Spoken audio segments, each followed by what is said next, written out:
नमस्कार दोस्तों, यूपीएससी अखाड़ा में आपका स्वागत है। दोस्तों, आज की इस वीडियो में मैं आपको इकोनॉमिक्स के कुछ बेसिक कंसेप्ट्स बताऊंगा जो आपको आने वाली वीडियोस हैं उनको समझने में भी बेटर हेल्प करेंगी। तो सबसे पहले हम देखेंगे इकोनॉमिक्स क्या है, इकोनॉमिक्स किन एरियाज में डील करती है। उसके बाद मैक्रो इकोनॉमिक्स और माइक्रो इकोनॉमिक्स क्या होती है।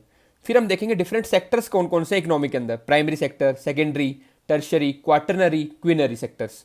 उसके बाद क्या क्या टाइप्स ऑफ इकोनॉमी होती है, जैसे कि capitalist economy, socialist, mixed economy, और क्या फैक्टर्स ऑफ प्रोडक्शन है, लैंड, लेबर, कैपिटल, एंटरप्रेन्योरशिप, और बिजनेस साइकिल, इसमें कौन कौन सी टर्म्स आती हैं। और लास्ट में हम करेंगे एक्सपेंशनरी और कॉन्ट्रैक्शनरी पॉलिसी, ये क्या होती है। तो सबसे पहले हम देखते हैं इकोनॉमिक्स क्या है। तो economics deals with the management of scarce resources. दोस्तों, हमें पता है कि जो हमारे पास रिसोर्सेज है वो लिमिटेड है। अब इन रिसोर्सेज का कैसे बेस्ट यूटिलाइज हो और कैसे इनका ऑप्टिमम यूटिलाइज हो कि रिसोर्स वेस्टेज कम हो और मैक्सिमम प्रोडक्टिविटी आ पाए, इसी में इकोनॉमिक्स डील करती है। ठीक है, तो उसके बाद क्या, economics have to achieve a balance between wealth creation and social and human welfare.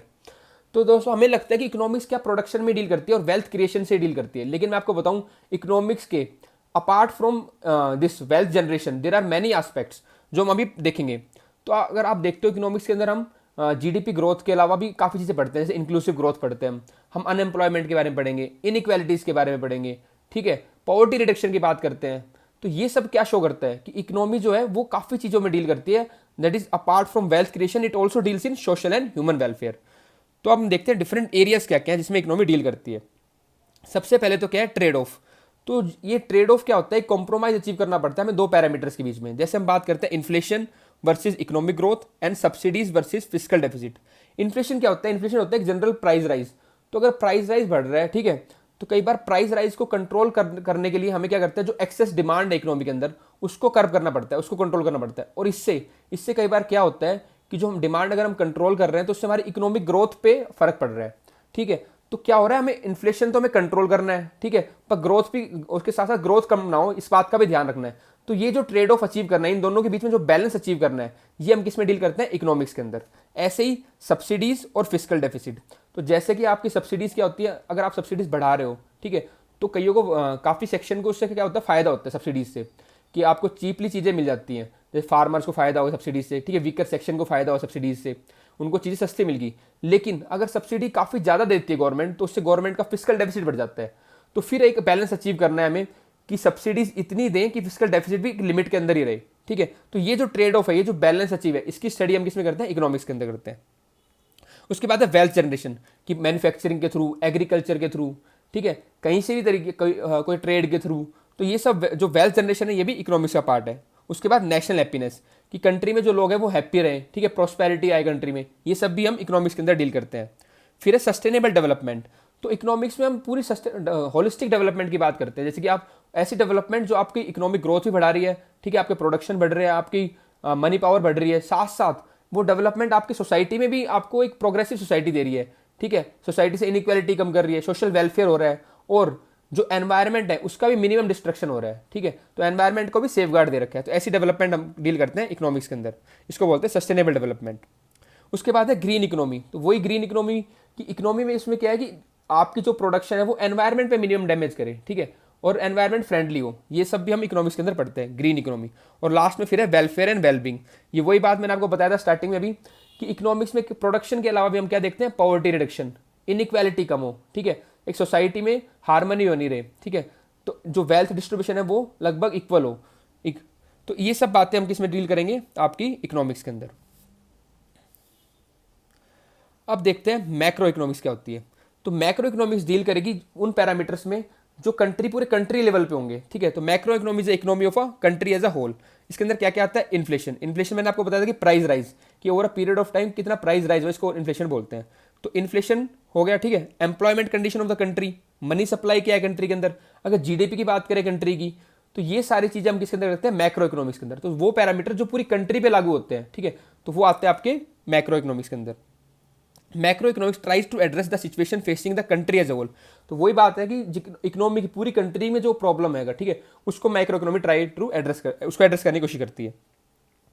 अब देखते हैं डिसीजन मेकर्स कौन होते हैं। अब इसमें भी डिसीजन मेकर वही होंगे जो पूरी कंट्री पे इन्फ्लुएंस कर पाएंगे। जैसे आरबीआई होगा तो जितने भी बैंक्स हैं उनको आरबीआई रेगुलेट करता है, स्टॉक मार्केट को सेबी रेगुलेट करता है, और ऐसे इंस्टीट्यूशन जो पूरी कंट्री की इकोनॉमी को रेगुलेट करते हैं वो आते हैं इसके अंदर, ठीक है। अब ये जो इंस्टीट्यूशन है इनको एक पब्लिक गोल डिफाइन करके या तो किसी लॉ के थ्रू या कॉन्स्टिट्यूशन के अंदर, और उनका एम क्या होता है कि पब्लिक वेलफेयर हो और हमारी कंट्री क्या करे, प्रॉस्पर करे, ठीक है। तो ये पूरी कंट्री को रेगुलेट करते हैं, कंट्री का। और अब देखते हैं उसके बाद macroeconomics also takes into account various interlinkages which may exist between the different sectors of economy. और ये जैसे डिफरेंट सेक्टर है, एग्रीकल्चर हो गया, ठीक है, मैन्युफैक्चरिंग हो गया, इनके बीच में अगर कोई इंटरलिंकेजेस है तो उसको भी ये क्या करते हैं, मैक्रो इकोनॉमिक्स के अंदर डील करते हैं। तो मैक्रो इकोनॉमिक्स क्या हो गया, पूरी कंट्री की जो इकोनॉमी के पैरामीटर्स ऐसे हैं जो उसमें डील करते हैं उसको बोलते हैं मैक्रो इकोनॉमिक्स के अंदर आते हैं वो सारे।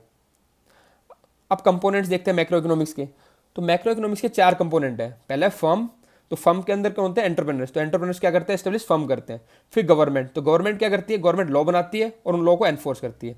फिर एक्सटर्नल सेक्टर, तो एक्सटर्नल सेक्टर के अंदर क्या आता है, इंपोर्ट एंड एक्सपोर्ट और कैपिटल इन्वेस्टमेंट। कैपिटल इन्वेस्टमेंट जैसे एफडीआई आ गया आपके पास, ठीक है।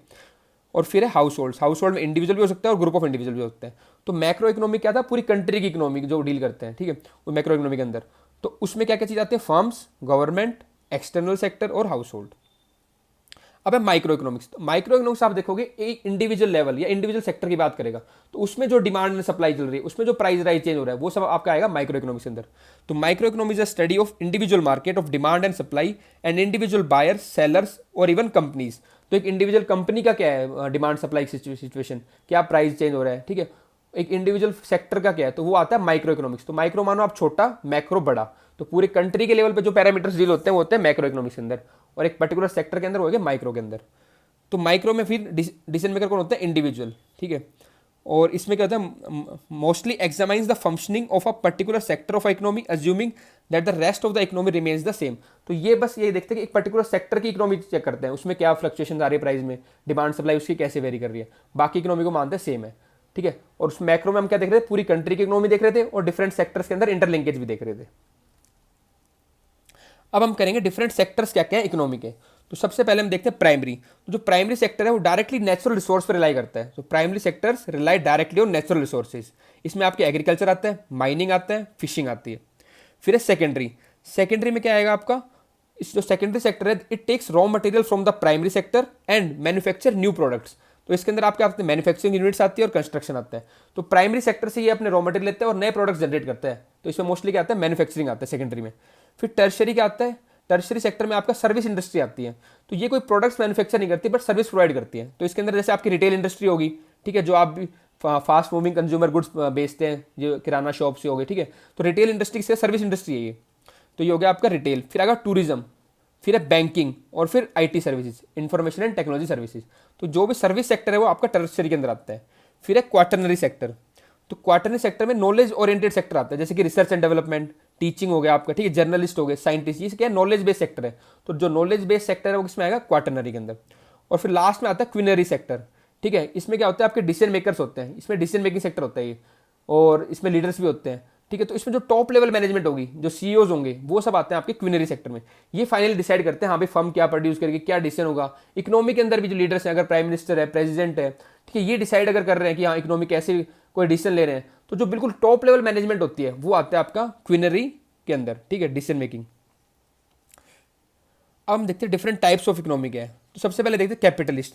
तो कैपिटलिस्ट में क्या होता है कि जो रिसोर्सेज हैं, ठीक है, उनके क्या होता है, प्राइवेट ओनरशिप होती है। तो जो भी प्रोडक्शन होनी है, कैसे प्रोडक्शन होगी, क्या प्राइस होगा, तो ये सब क्या होता है, फ्री मार्केट के ऊपर डिपेंड होता है और प्राइवेट ओनरशिप होती है सबकी, ठीक है। तो private ownership of means of production, free market operation होता है और इसमें मोटिव क्या होता है, प्रॉफिट होता है, ठीक है। अब है सोशलिस्ट। तो सोशलिस्ट इकोनॉमी क्या होगा, government owns means of production. तो गवर्नमेंट डिसाइड करेगी कितने रिसोर्स कहाँ एलोकेट होंगे, क्या उनका प्राइस होगा, क्या रिसोर्स डिस्ट्रीब्यूशन होगा। तो इसमें गवर्नमेंट कंट्रोल होता है पूरा सोशलिस्ट में। तो government owns means of production, government control of market, और इसमें जो मोटिव होगा वो सोशल वेलफेयर होगा, ठीक है। अब है मिक्स्ड इकोनॉमी। तो मिक्स्ड इकोनॉमी में क्या होता है, combination of government control market and free market. तो इसमें दोनों कंबाइन होता है कि गवर्नमेंट कंट्रोल मार्केट भी होता है और फ्री मार्केट भी होता है। मिक्स इकोनॉमी में क्या होता है एक्चुअली कि जो है ना, बोथ प्राइवेट भी होता है इसमें और पब्लिक, दोनों एंटरप्राइज में ऑपरेट करते हैं। और गवर्नमेंट क्या करता है, प्राइवेट सेक्टर को रेगुलेट करता है, ठीक है। तो वैसे जनरली अगर देखा जाए तो गवर्नमेंट इंटरवीन नहीं करता है, लेकिन हाँ अगर कोई क्राइसिस की सिचुएशन है तो उस टाइम गवर्नमेंट क्या करता है, प्राइस कंट्रोल इंपोज कर सकता है कि हाँ भी अब कोई सिचुएशन क्राइसिस की है तो फिर उसमें क्या होगा, प्राइस को रेगुलेट कर सकते हैं गवर्नमेंट। अगर हम देखते हैं वर्ल्ड में, तो मेजोरिटी ऑफ जो कंट्रीज है वो मिक्स्ड इकोनॉमी है। तो कोई भी मतलब काफ़ी बहुत सारी कंट्री ऐसी हैं जो क्या है, मिक्स्ड है। तो वो तो उसमें क्या होता है कि आपका कुछ एरियाज तो गवर्नमेंट कंट्रोल करती है, ठीक है, और कुछ में क्या होता है आपके ये प्राइवेट होता है, ठीक है। तो नॉर्मली जैसे देखा जाएगा तो गवर्नमेंट इंटरवीन नहीं करेगी, लेकिन हाँ कुछ इंपॉर्टेंट सिचुएशन होगी या कुछ एरिया जो लगता है गवर्नमेंट को, उसको गवर्नमेंट के अंदर कंट्रोल होना चाहिए, वो होते हैं आपके गवर्नमेंट के पास, ठीक है। बाकी प्राइवेट को रेगुलेट, प्राइवेट सेक्टर को छोड़ दिए जाते हैं। तो ये होती है आपकी मिक्स्ड इकोनॉमी। अब हम देखते हैं फैक्टर्स ऑफ प्रोडक्शन। तो फैक्टर्स ऑफ प्रोडक्शन में आप कहेंगे लैंड या नेचुरल रिसोर्सेज, ठीक है, इससे आपको रेंट मिलता है, ठीक है। लेबर को आपको वेजेस देनी होती है, ठीक है, वेजेस अर्न करते हैं लेबर। ये लेबर में आपके ह्यूमन रिसोर्स आता है सारा। फिर आपका कैपिटल में आपका मशीनरी आएगा, मनी आएगा, ठीक है, इससे आपको इंटरेस्ट मिलता है। और फिर एंटरप्रेन्योरशिप। तो जो बाकी जो फैक्टर्स हैं इन सबको ऑर्गेनाइज कौन करता है, एंटरप्रेन्योर। और एंटरप्रेन्योर को क्या मिलता है, प्रॉफिट मिलता है। ये आपके फैक्टर्स ऑफ प्रोडक्शन। अब हम देखते हैं बेसिक इकोनॉमिक साइकिल, ये क्या होती है। तो बेसिक इकोनॉमिक साइकिल ये क्या शो करती है, downward and upward movement of gross domestic product. तो जीडीपी कब ऊपर जा रही है, कब नीचे जा रही है, तो इसकी अपवर्ड और डाउनवर्ड मूवमेंट को शो करता है आपका बिजनेस या इकोनॉमिक साइकिल।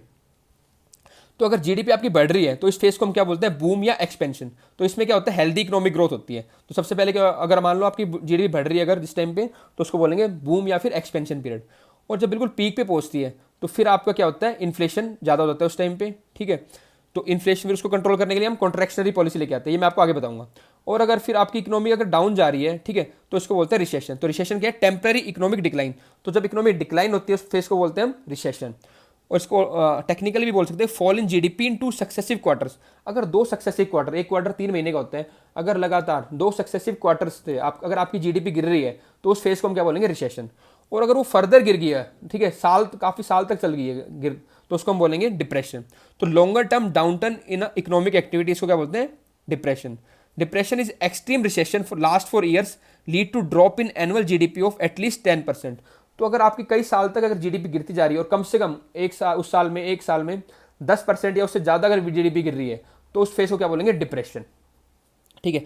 तो डिप्रेशन को फिर डिप्रेशन के बाद क्या होता है, अगर फिर इकोनॉमी अगर रिकवर कर रही है, ठीक है, वापस आपकी इकोनॉमी को बूस्ट मिल रहा है, ठीक है, वापस आपकी इकोनॉमी उस फेज को बोलेंगे रिकवरी फेज। तो अब आपको ये बात ध्यान रखना है, जब भी आपकी इकोनॉमी बूम में हो या एक्सपेंशन हो रही है काफ़ी, ठीक है, तो उस टाइम जो जनरली जो सेंट्रल बैंक या गवर्नमेंट है कौन सी पॉलिसी लेके आती है, कॉन्ट्रैक्शनरी पॉलिसी लेके आती है, ठीक है। और जब इकोनॉमी आपकी रिसेशन या डिप्रेशन में है, ठीक है, तो उसमें क्या, उस टाइम क्या होता है, इकोनॉमी में डिमांड कम होती है।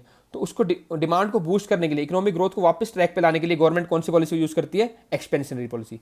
ये दोनों आपको याद रखना है। तो पहले आपको 4 टर्म्स याद रखनी है, बूम, रिसेशन, डिप्रेशन, रिकवरी। और कब कब होती है, उसके बाद कि आपको कॉन्ट्रैक्शनरी पॉलिसी कब लेनी है, जब आपका इकोनॉमी बूम में हो या एक्सपेंशन में हो। और एक्सपेंशनरी कब लेनी है, जब आपकी इकोनॉमी रिसेशन या डिप्रेशन में हो। अब मैं आपको बताऊंगा एक्सपेंशनरी पॉलिसी क्या होती है। तो expansionary policy form of macro economic policy that seeks to encourage economic growth. तो एक्सपेंशनरी पॉलिसी के थ्रू गवर्नमेंट्स क्या करती है, वो क्या इकोनॉमिक ग्रोथ को बूस्ट कराती है कंट्री के अंदर। इसमें क्या होता है, it can consist of monetary policy, ठीक है, और फिजिकल पॉलिसी और कॉम्बिनेशन ऑफ बोथ। तो इसमें दोनों के टूल यूज हो सकते हैं। मॉनेटरी पॉलिसी के क्या होंगे, जैसे कि सेंट्रल बैंक क्या करेगा, इंटरेस्ट रेट कट कर देगा। तो क्या होगा, अगर सेंट्रल बैंक ने इंटरेस्ट रेट कम कट किए तो जो बैंक्स होते हैं उनको भी लोन सस्ते में मिल जाता है सेंट्रल बैंक्स। और वो फिर क्या करते हैं, फर्दर वो जो इकोनॉमी के अंदर जो भी बायर है या जो भी कोई लोन लेना चाहता है उसको सस्ते रेट पे लोन दे देगा।